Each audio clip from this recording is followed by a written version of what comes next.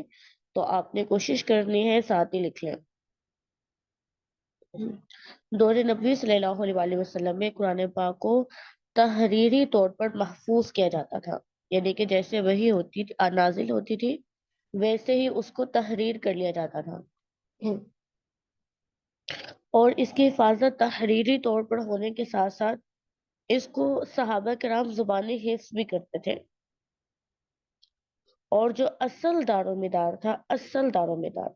وہ لکھنے کے ساتھ ساتھ زیادہ جو اہمیت تھی وہ حفظ قرآن کو تھی، زیادہ دار و مدار جو ہے وہ حفظ پر تھا۔ اور اس کا مقصد کیا تھا کہ قرآن پاک کی جو طرز ہے، طرز ادا ہے، اس کی حفاظت ہے۔ اس سلسلے میں کافی احادیث اور روایات ملتی ہے۔ حضرت عثمان بن عفان رضی اللہ تعالیٰ عنہ فرماتے ہیں، رسول اللہ صلی اللہ علیہ وآلہ وسلم کا دستور تھا کہ ایسے اوقات میں جبکہ آپ صلی اللہ علیہ وآلہ وسلم پر چند صورتیں ایک ہی وقت میں نازل ہوتی رہتی تھی، جب کوئی آیت نازل ہوتی تو آپ صلی اللہ علیہ وآلہ وسلم ان حضرات میں سے جو قرآن کی کتابت کیا کرتے تھے، تو آپ صلی اللہ علیہ وآلہ وسلم ان حضرات میں سے جو قرآن کی کتابت کیا کرتے تھے، کسی ایک کو بلا کر اسے فرماتے کہ یہ آیت فلاں صورت میں جہاں ایسا ایسا ذکر ہے وہاں لکھو۔ تو آپ ان حضرات میں سے جو قرآن کی کتابت کیا کرتے تھے، کسی ایک کو بلا کر اسے فرماتے کہ یہ آیت فلاں صورت میں جہاں ایسا ایسا ذکر ہے وہاں لکھو۔ یعنی کہ جیسے ہی وہی نازل ہوتی تو آپ صلی اللہ علیہ وسلم نے کاتبین وہی مقرر کیے ہوئے تھے۔ جیسے ہم کہتے ہیں نا، ہم اس بات کو اب لکھتے ہیں، کل لکھتے ہیں، پرسوں لکھتے ہیں، تو لکھتے لکھتے بات رہ ہی جاتی ہے۔ تو نبی کریم صلی اللہ علیہ وسلم کا معاملہ ایسا نہیں تھا، جیسے ہی وہی نازل ہوتی ہے آپ صلی اللہ علیہ وسلم کاتبین وہی کو بلاتے اور ساتھ اسے بتاتے، اس کو صرف وہی نہ لکھواتے، اس کو یہ بھی بتاتے یہ آیت کس صورت کے اندر رکھنی ہے۔ اور صورت میں بھی یہ ہے نا کہ شروع میں رکھنی ہے، درمیان میں، کبھی ایسا ہوتا آخری آیتیں آ گئی، کبھی شروع کے آ گئی، تو بتاتے کہ جہاں فلاں فلاں موضوع ہے نا اس کے ساتھ یہاں پہ رکھو اس آیت کو، یعنی کہ ترتیب بھی بتاتے ساتھ۔ اس طرح کتابت قرآن کے متعلق ایک صحیح بخاری کی حدیث ہے۔ حضرت برا بن عازب رضی اللہ تعالیٰ عنہ فرماتے ہیں کہ سورہ نساء آیت نمبر 95 لا یستوی القاعدون نازل ہوئی، تو آپ صلی اللہ علیہ وآلہ وسلم نے فرمایا حضرت زید رضی اللہ تعالیٰ عنہ کو میرے پاس بلا لاؤ۔ حضرت زید، پھر آپ کو پتہ نا کہ بعد میں جب قرآن پاک کو جمع کیا گیا تھا تو وہ حضرت زید رضی اللہ تعالیٰ عنہ کی نگرانی میں ہی جمع ہوا تھا۔ تو آپ نے فرمایا حضرت زید کو میرے پاس بلا لاؤ اور کہو کہ دوات اور لوح اور قط اور دوات ساتھ لائیں، ٹھیک ہے؟ دوات اور لوح، ایک حدیث میں آتا ہے دوات اور لوح، اور ایک حدیث میں آتا ہے قطف اور دوات، قطف ایسے لکھتے ہیں، ٹھیک ہے؟ دو روایات ہیں، ایک ہے دوات اور لوح، ایک ہے قطف اور دوات۔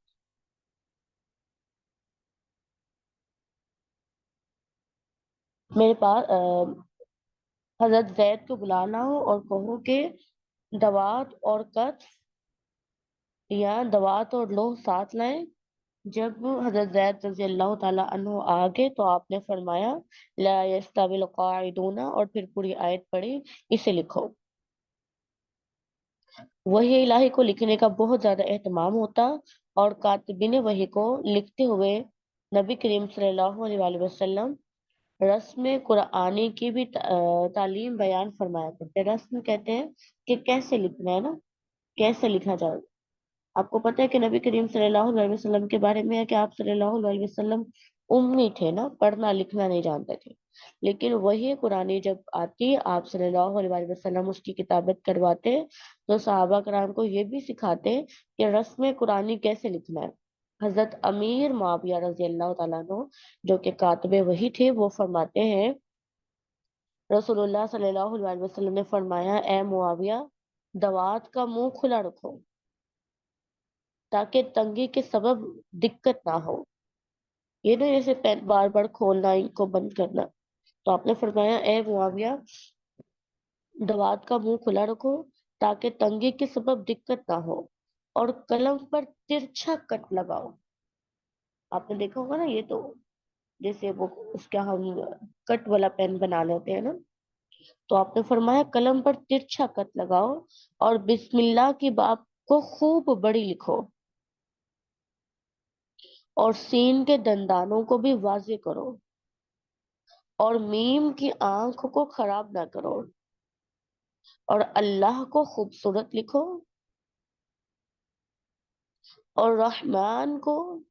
یعنی اس کے نون کو دراز کرو، اور رحیم کو بھی عمدگی سے لکھو، تاکہ حق تعالی کے اسم گرامی اور ان کی صفات کی شان خوب ظاہر ہو، اور اپنے قلم کو اپنے بائیں کان پر رکھو، وہ تمہیں بھولی ہوئی چیز یاد کرا دے گا۔ قال رسول اللہ صلی اللہ علیہ وسلم یا معاویۃ علق الدوات، اے معاویہ دوات کا منہ کھلا رکھو، وحرف القلم اور قلم پر ترچھا کٹ لگاؤ، وانصب الباء اور بسم اللہ کی با کو خوب بڑی لکھو، وفرق السین اور سین کے دندانوں کو بھی واضح کرو، ولا تعور المیم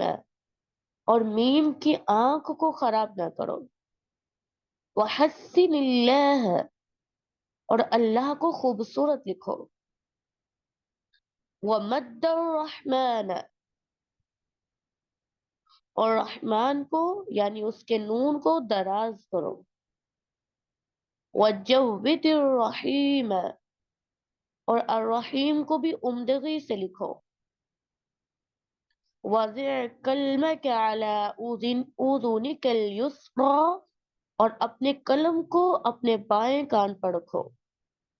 فَإِنَّهُ أَذْكُرُ لَكَ وہ تمہیں بھلائی ہوئی چیز کو یاد کرا دے گا۔ تو اس سے ہمیں پتہ چلتا ہے کہ وحی الہی کی اتنی حفاظت ہوتی، اسے لکھا بھی جاتا، اس کا رسم محفوظ ہو،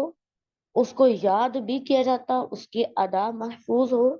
اور اس کا رسم کا کیا انداز ہوگا، کسی بھی رسم پہ قرآن لکھ لے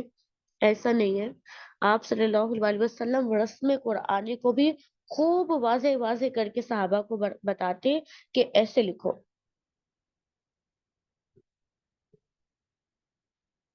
لیکن بات یہ ہے کہ نبی کریم صلی اللہ علیہ وسلم کی زندگی میں حالات کے مطابق، ضروریات کے مطابق، وقت کے مطابق، موقع محل کے مطابق قرآن پاک تھوڑا تھوڑا کر کے آتا تھا، تو کبھی کوئی آیت آ جاتی، کبھی کسی صورت کی آ جاتی، کبھی کسی موقع کی آ جاتی۔ تو اس موقع پر یہ ممکن نہیں تھا کہ قرآن پاک کو دو گتوں کے درمیان جمع کر دیا جائے، ٹھیک ہے، یعنی کہ ایک جلد کے اندر قرآن کو اکٹھا جو ہے وہ محفوظ کر دیا جائے۔ البتہ قرآن سارا محفوظ تھا، سارا لکھا ہوا تھا، سارا موجود تھا، لیکن جس طرح ہمارے پاس کتابی شکل میں موجود ہے ایسے کرنا ممکن نہیں تھا، کیونکہ کوئی بھی وحی آپ صلی اللہ علیہ وسلم کے آخری وقت تک، آخری لمحے تک کسی بھی وقت میں آ سکتی تھی۔ تو اس لیے قرآن پاک کو بالکل جیسے فائنل جو کہہ رہے شکل وہ دے دی جا سکتی تھی۔ نبی کریم صلی اللہ علیہ وسلم کے دور میں صحابہ کرام جو ہے وہ بہت بڑی جماعت ایسی تھی جو حفظ قرآن میں مشغول رہتی تھی۔ صحابہ کرام کو اتنا شوق تھا حفظ کرنے کا کہ انہوں نے اپنی باریاں مقرر کی ہوئی تھی کہ ایک دو دو لوگ مل جاتے، ایک شخص جو ہے وہ ایک دن کام کرتا اور دوسرا پڑھتا، اور پھر دوسرے دن دوسرا جو ہے وہ جا کے کام کاج کرتا اور پہلے والا پڑھتا۔ بخاری کی حدیث ہے، حضرت عمر فاروق رضی اللہ تعالیٰ عنہ فرماتے ہیں کہ میرے ایک انصاری صحابی ہمسایہ تھے، جن کے ساتھ میں نے یہ انتظام کر رکھا تھا کہ ہمیں سے باری باری ایک شخص نبی کریم صلی اللہ علیہ وسلم کی خدمت میں جاتا، اور آپ صلی اللہ علیہ وسلم جو بھی کہتے جو بھی بات کرتے وہ دیکھتا رہتا اور سنتا رہتا، اور پھر دوسرے کو آ کے جب ہم ملتے تو ایک دوسرے کو بتا دیتا۔ اسی کی ایک بہت بڑی جماعت جو ہر وقت مسجد نبوی میں موجود رہتی، جن میں اصحاب صفا کا بھی شمار ہوتا ہے۔ یہ وہ لوگ تھے جنہوں نے دنیا کو بالکل ترک کیا ہوا تھا، نہ کاروبار تھا، نہ گھر تھا، نہ ضروریات زندگی کو اہمیت تھی۔ سارا دن رات قرآن کی تعلیم، قرآن کا تعلم، ذکر میں مصروف رہتے، جب بھی کوئی آیت نازل ہوتی اس کو یاد کر لیتے۔ تو اس سے ہمیں یہ معلوم ہوتا ہے کہ دور نبوی، دیکھیں اگر کوئی بندہ یہ کہتا ہے کہ قرآن کب محفوظ ہوا، قرآن پاک کی تدوین کب ہوئی، علم تجوید کی تدوین کب ہوئی، تو اس میں جو پہلا دور ہے وہ ہے دور نبوی صلی اللہ علیہ وسلم۔ تو وہ دور نبوی صلی اللہ علیہ وسلم میں قرآن کی تدوین کیسے ہوئی؟ سب سے پہلے تو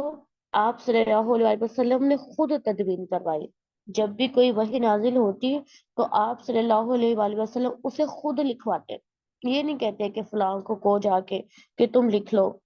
فلاں فلاں جگہ پہ رکھ دینا۔ کاتب کو اپنے پاس بلواتے اور اسے پوری رہنمائی دیتے ہوئے اچھے سے انسٹرکشن دے کر اسے وہی لکھواتے، اور وہی لکھوانے میں صرف الفاظ نہیں لکھواتے بلکہ رسم قرآن بھی بتاتے کہ جو آپ لکھ رہے ہیں اس کا رسم کیا ہوگا۔ پھر اس کے بعد صحابہ کرام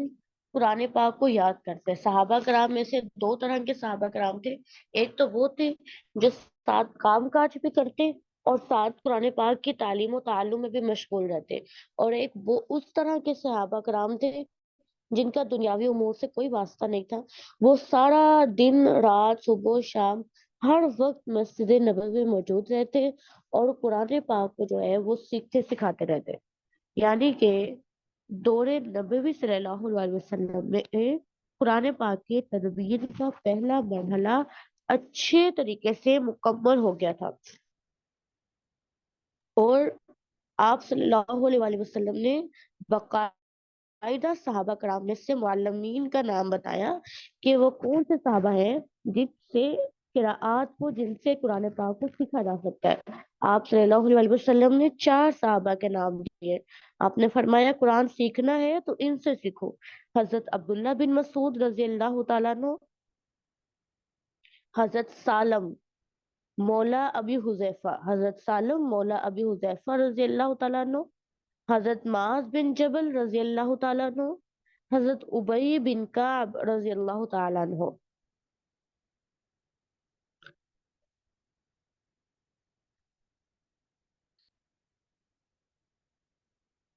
4 صحابہ جن کے بارے میں آپ صلی اللہ علیہ وسلم نے فرمایا قرآن سیکھنے ہیں تو ان سے سیکھیں: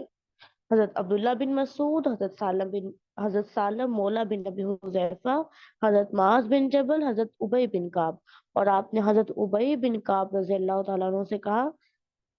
کہ حضرت ابی بن کعب تم میں سے سب سے بڑے قاری ہیں۔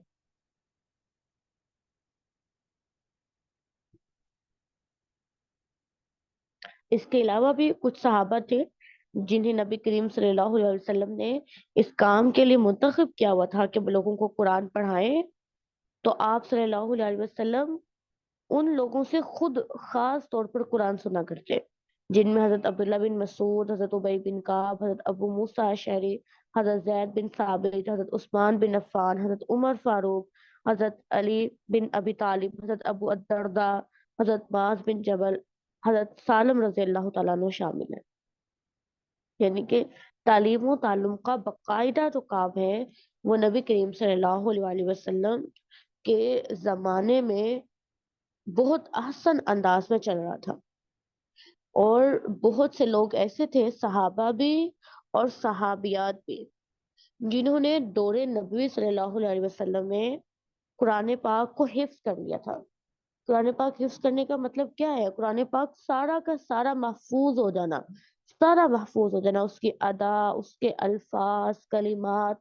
ترتیب، آیات، صورتیں، ہر چیز کا محفوظ ہو جانا۔ اور دور نبوی کے جو صحابہ اور صحابیات جو حفاظ تھیں، ان میں تو پہلے تو یہی 4 لوگ شامل ہیں، جن سے آپ صلی اللہ علیہ وسلم نے فرمایا کہ آپ نے قرآن سیکھنا ہے تو ان سے سیکھیں: حضرت ابی بن کعب، حضرت زید بن ثابت، عبداللہ بن مسعود، معاذ بن جبل، سالم مولا بن ابی حذیفہ، حضرت موسیٰ اشعری، انس بن مالک، حضرت ابوبکر صدیق، حضرت عمر فاروق، حضرت عثمان، حضرت علی، حضرت ابو الدرداء، حضرت ابو ہریرہ، عبادہ بن سامت، عبداللہ بن عباس، عبداللہ بن سائب، ابو سعید الخدری، عبداللہ بن عمرو بن العاص، عبداللہ بن زبیر، ایوب انصاری، معاویہ بن ابی سفیان، ابو زید انصاری، سعد بن وقاص، حضرت طلحہ رضی اللہ تعالیٰ عنہم، حضرت تمیم الداری،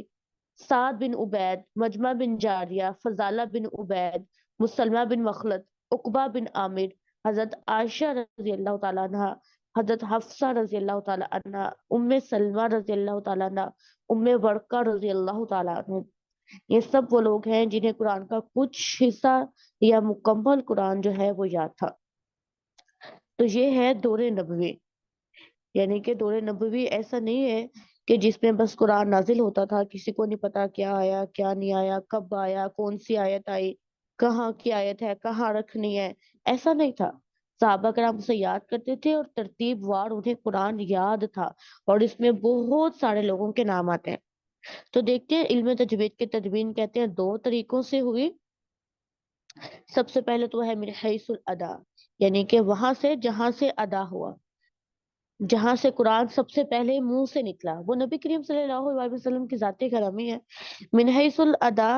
ایک مجمع علیہ بات ہے، یعنی کہ سب کا اجتماع ہے کہ نبی کریم صلی اللہ علیہ وسلم کے زمانے میں اصول علوم میں سے کسی کو بھی مدون نہیں کیا گیا، مثلا علم تجوید، علم رسم، علم ضبط، اصول حدیث، اصول فقہ، اصول تفسیر وغیرہ، اور نہ ہی اس کی ضرورت محسوس ہوئی۔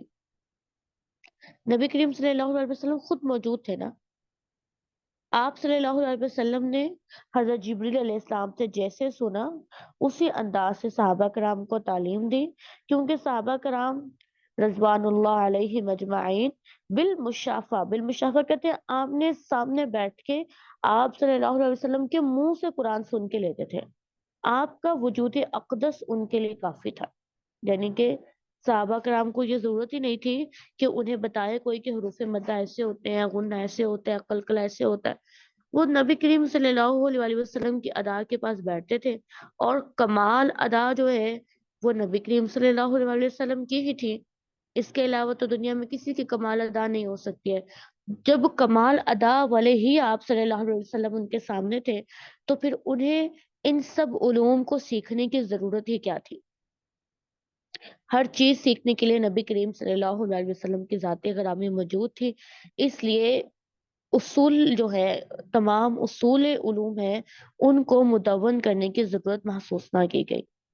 لیکن جب نبی کریم صلی اللہ علیہ وسلم کی وفات کے بعد اسلام عرب کی حدود سے نکل کر عجم میں داخل ہو گیا، تو پھر اس وقت ضرورت محسوس کی گئی کہ تمام علوم کو مدون کیا جائے، اور ان علوم میں سے ہی علم تجوید بھی ایک علم ہے۔ تو آج ہم نے کیا پڑھا ہے؟ علم تجوید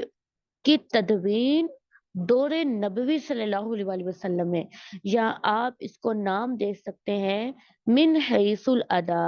جہاں سے قرآن ادا ہو رہا تھا اس وقت وہاں پر قرآن پاک کی جو تجوید ہے اس کی حفاظت کیسے کی جا رہی تھی، اس کو سیکھنے سکھانے کے مراحل کیسے چل رہے تھے۔ تو آج کے سبق میں ہم نے یہ دیکھا ہے، انشاءاللہ کل ہم دیکھیں گے من حیث القواعد، وہ کون سا وقت تھا، وہ کون سا دور تھا، وہ کون سے لوگ تھے جنہوں نے پھر تجوید کے قواعد کو مرتب کیا، ایسی کون سی ضروریات پیش آئیں انشاءاللہ.